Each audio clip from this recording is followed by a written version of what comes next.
শেখ হাসিনাকে দেশে ফিরিয়ে এনে সবার সামনে বিচার করা হবে বলে জানিয়েছেন অন্তর্বর্তীকালীন সরকারের প্রধান উপদেষ্টা ডক্টর মোহাম্মদ ইউনূস। ভারতীয় বার্তা সংস্থা পিটিআইকে দেয়া এক সাক্ষাৎকারে তিনি এমন মন্তব্য করেন। এদিকে জাতিসংঘের অধিবেশনের ফাঁকে নরেন্দ্র মোদী ও ডক্টর মোহাম্মদ ইউনূসের মধ্যে দ্বিপাক্ষিক বৈঠক হওয়ার কথা ছিল। এবার সেই দ্বিপাক্ষিক বৈঠক নাও হতে পারে, কারণ পিটিআইকে দেওয়া সাক্ষাৎকারে বেজায় চটেছে ভারত। দেশটির একটি সূত্র সংবাদ মাধ্যম হিন্দুস্তান টাইমসকে এ তথ্য জানিয়েছে। হিন্দুস্তান টাইমস জানিয়েছে, জাতিসংঘ মোদীর সঙ্গে ডক্টর মোহাম্মদ ইউনূসের বৈঠক করতে গত সপ্তাহে ভারতে একটি প্রস্তাব দেয় বাংলাদেশ। এ নিয়ে ভারত থেকে কোনো আনুষ্ঠানিক জবাব আসেনি, কারণ মোদীর দ্বিপাক্ষিক বিষয়টি এখনও চূড়ান্ত করা হয়নি। অধ্যাপক ইউনূস পিটিআইকে দেওয়া সাক্ষাৎকারে বলেন, সাবেক প্রধানমন্ত্রী শেখ হাসিনা ভারতে বসে যেসব দিক নির্দেশনা দিচ্ছেন সেগুলো উচিত নয়। তিনি প্রত্যর্পণের অনুরোধ জানানোর আগ পর্যন্ত শেখ হাসিনাকে চুপ থাকার আহ্বান জানান। প্রধান উপদেষ্টা ডক্টর ইউনূস আরও বলেন, শেখ হাসিনাকে বাংলাদেশে ফিরিয়ে এনে সবার সামনে বিচার করা হবে।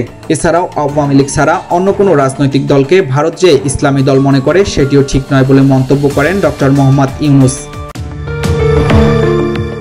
ছাত্র জনতার ব্যাপক বিক্ষোভের মুখে পদত্যাগ করে দেশ ছেড়ে পালিয়ে যাওয়ার পর ভারতে বসে দেশ সম্পর্কে সাবেক প্রধানমন্ত্রী শেখ হাসিনা সাম্প্রতি রাজনৈতিক বক্তব্য বিবৃতিকে অবন্ধুসুলভ আচরণ বলে বর্ণনা করেছেন বাংলাদেশ অন্তর্বর্তীকালীন সরকারের প্রধান উপদেষ্টা ডক্টর মোহাম্মদ ইউনূস। তিনি বলেন, শেখ হাসিনা ভারতে অবস্থান করায় কেউ স্বাচ্ছন্দ্য বোধ করে না, কারণ বিচার করার জন্য আমরা তাকে ফেরত চাই। তিনি ভারতে রয়েছেন এবং সেখান থেকেই মাঝে মাঝে কথা বলছেন। এটা সমস্যা তৈরি করছে। যদি তিনি চুপ থাকতেন তাহলে আমরা ভুলে যেতাম, মানুষ এটা ভুলে যেত যদি তিনি নিজের জগতেই থাকতেন। কিন্তু তিনি ভারতে বসে কথা বলছেন এবং দিক নির্দেশনা দিচ্ছেন, এটা কেউ পছন্দ করছে না। বাংলাদেশ ভারত সম্পর্কে ভবিষ্যৎ নিয়ে কথা বলার সময় ভারতের সাথে সুসম্পর্কের আকাঙ্ক্ষা প্রকাশ করেছেন। তবে তিনি যোগ দিয়ে বলেন, নয়াদিল্লিকে এই মনোভাব ত্যাগ করতে হবে যে শুধুমাত্র শেখ হাসিনার নেতৃত্বে এই বাংলাদেশ স্থিতিশীলতা নিশ্চিত করে।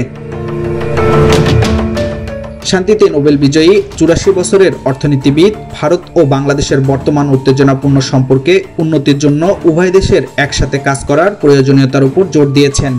মারুফ হোসেন, দেশের কণ্ঠ।